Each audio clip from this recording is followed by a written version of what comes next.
I love food trucking. I love it.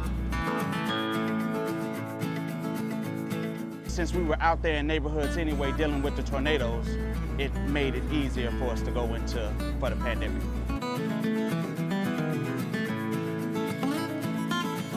Ride by and the kids were waving at us and the grannies were smiling and, hey, what's going on here type of thing. And you know, we would open our doors and we really served neighborhoods. Like, it was awesome. It's tax-free. I mean, it's tax-free. Come on and enjoy all of the food trucks.